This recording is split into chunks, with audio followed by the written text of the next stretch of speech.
What's up, guys? Today I'm just gonna say it as it is when it comes to being a musician these days, there's a lot of backlash going on in the industry. So my advice now, to musicians is take advantage of what's going on and in terms of the future in the music and the path to go in music. So let's start with that. Okay, so you're a musician, right? And you want the best for yourself and you want the best for the future. You want to do what you've always dreamed about. And what can that look like? Either you want to get a part of a band and work with people, you want to, be a superstar, whatever. You want to be a major producer, or you want your record label to definitely stand out. And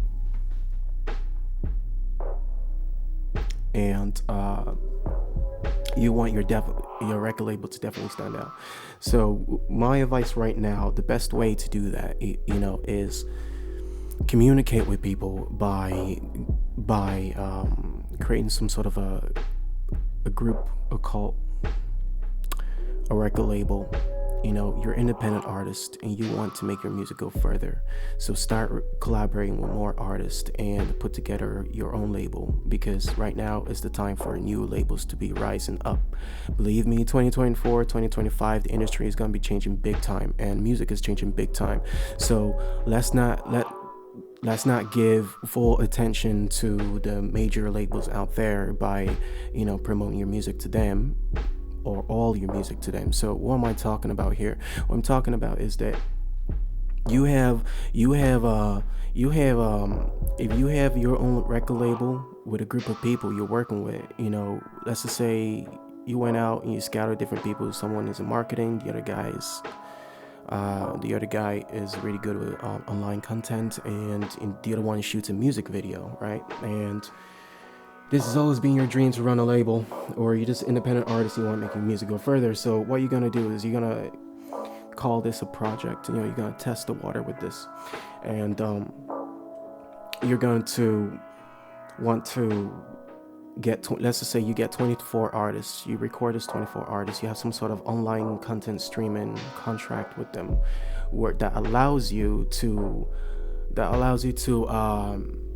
this will allow you basically to work with the artists in collaboration to promote sales, within the music industry. And if you write the songs with them or help them with the songs that they never written before, you can then put together 24 songs that would be completely of different genres. Number one, you can have it theme based every year or every season. You can, EDM, drum and bass. You can have R&B. You can have Afrobeat. You can have Japanese techno. You can have Japanese trap, whatever. You can have K-pop. You can all on this album by collaborating with different people.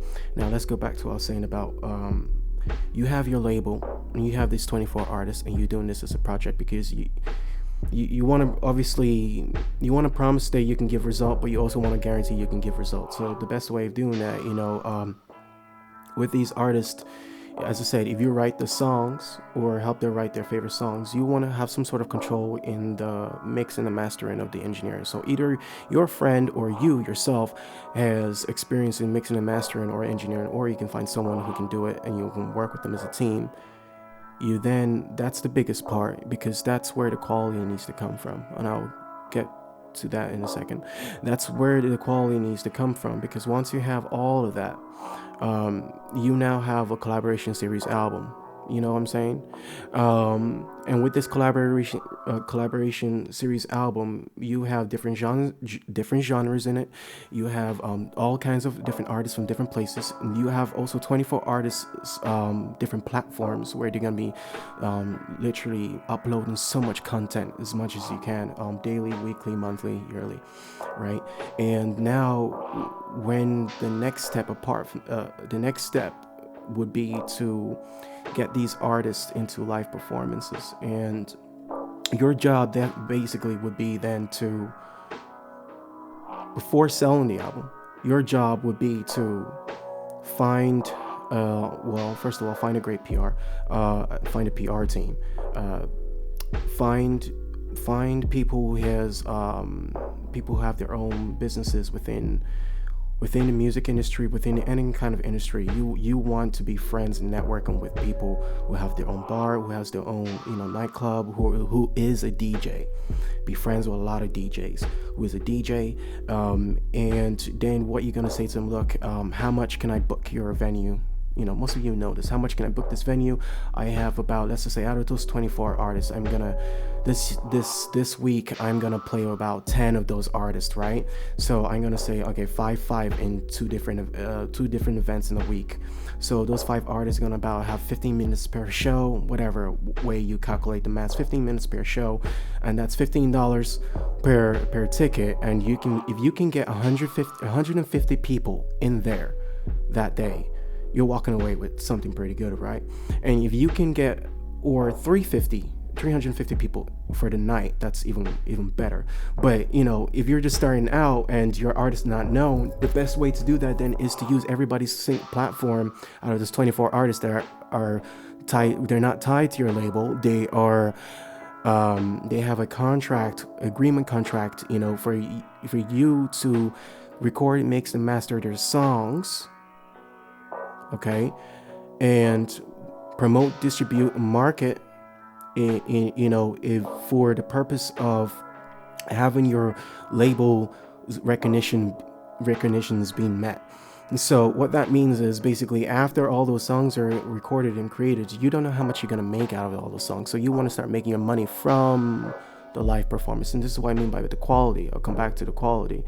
And with the live performance, that's where your daily cash could come in, your weekly cash can come in while you're working, your other team's working on the online content, right?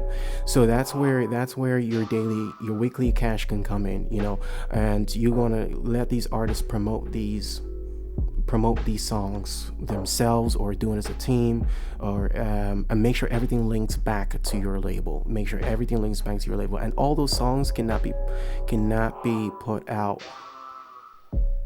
elsewhere only on your label's platform and app, and the label's app, until the contract is fully over. And then you be like, right, there you go, I no longer rights to your master.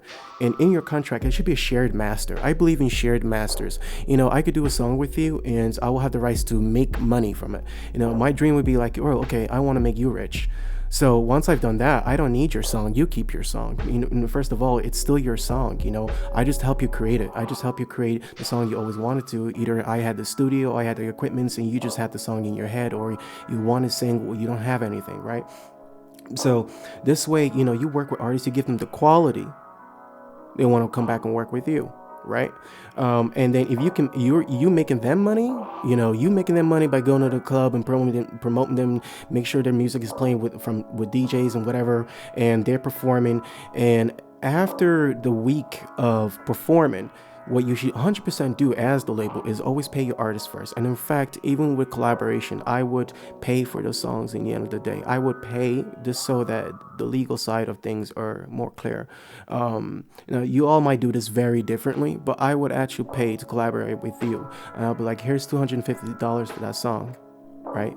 This is by me, my actual rights to use it as maximum to make the label money.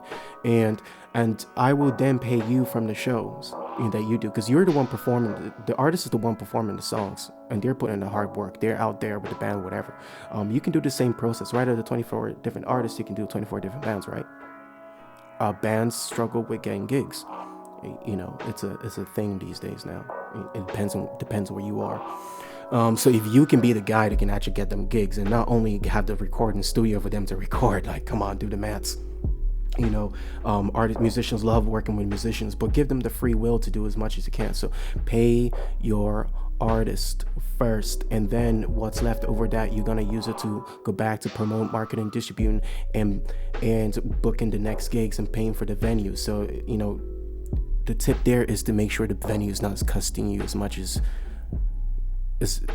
more than 200, or 150, or you don't want to be like spending 300 on the venue, maybe, but you want to be guaranteed you can at least make over like 1,500 a month, or not a month, a week, from 2 different shows, right? And then after that, when everybody's paid, you all have to agree to be like, right, are you happy with, okay, I pay you 400 for the show, 300 for doing the show, each artist. So you're giving 15 minutes to 5 artists out of that 10 artists you have. You're gonna give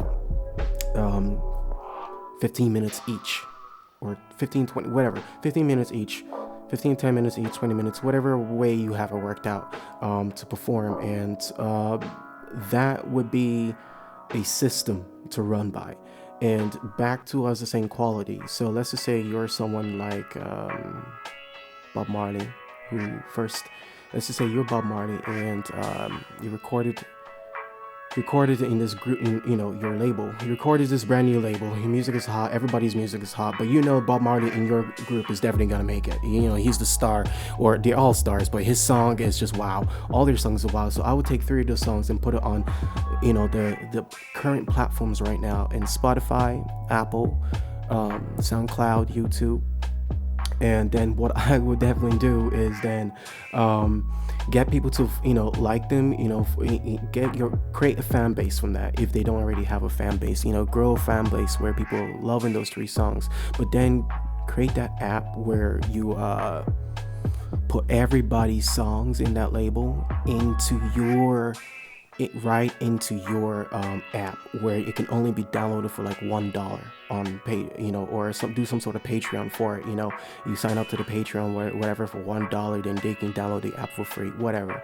So if you had 1 million people download that one song, and why do I say 1 million people? Because if you had a star artist like Bob Marley, have all your 24 artists, and you've only released 3 songs or 2 songs out of that, or your next 2 other artists' songs are great, and the whole world really wants to hear it, but the only place they can ever listen to it before you give it to radio or anywhere else, after those 3 songs are promoted out, then the only place to put it is on your app, because then they have no other option, especially if they love the music. It's catchy, and they expect the next few ones to be great, and it is quality.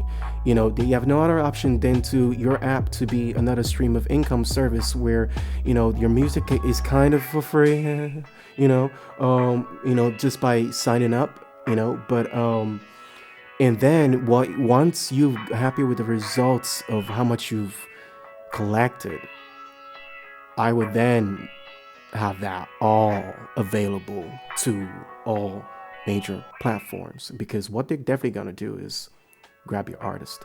What they're definitely gonna do is separate people. What they're definitely gonna do is, because your contract also is not like the 360 deals or whatever, and you're not saying I'm gonna give you 50K because you're my artist. No, we just collaboration together. And in fact, once this goes successful, you never know. We can actually be, you could be the guy, you could be my engineer. You can actually work together. In case everyone that you're working with, in case actually you're the only one doing everything. You're the only one booking the shows. You're the only one doing the mixing and mastering. You're the one creating the music videos. You're the one posting up the content, and you just letting the artist record. In case you're doing that, you want to see out of all those artists, because there are musicians who are really business minded and who wants to actually have this, create this legacy with you, or you're gonna meet those people through outing and events and music videos creates and after parties, rap parties, all sorts of things like that. So my advice to you today is have a mind map of that idea. Do your own calculations, do your own maths, and if it's an idea that interests you, I would pursue it. If I was you, I would pursue it in this time. I would take this year to look at it deeply and grow a lot of friends in the industry, grow a lot of content that relates to what your label would be, because those artists are going to represent what your label looks like on the outside, and you have to be the one to do something that people would you have to be the one to do something that people would say, either they recommend that label, they recommend to work with you, or you got to stand out. You got to do something to stand out. So to your label to either make the tabloids, or um, uh, whatever social media outlets out there, for them to able to be like, right, this guy is serious, right? And apart from also, having DJs as friends as well, find people who are already, from colleges, who are, they want to be the journalists. They want to tell you, they want to tell a good story, So start documenting your artist story. That's another thing you can do. Have your own documentary. And who knows, that could be a part of Netflix. One of those songs really blows up the way it should be, right? That's a Netflix documentary, if it's filmed right or whatever. Or your own, it could be on your own platform where people can pay to watch this as well, and the before and afters and behind the scenes stuff. So there's a lot can be done now these days, guys. So make sure you are definitely being creative, and make sure you give this thought a go. And obviously, as I say, you can do this with bands. You can do this seasonal. And this is what I would do is in music right now, because there's a lot of people out there shouting for help. There's a lot of people really actually out there shouting for help. And as much as you think it maybe cannot be done, or is ridiculous, or it's too much to handle, believe me, there are people out there who wants to do something like this. They're just waiting for people to do it with, or they're doing it by themselves, and it's too much of a workload. So go find them. Peace.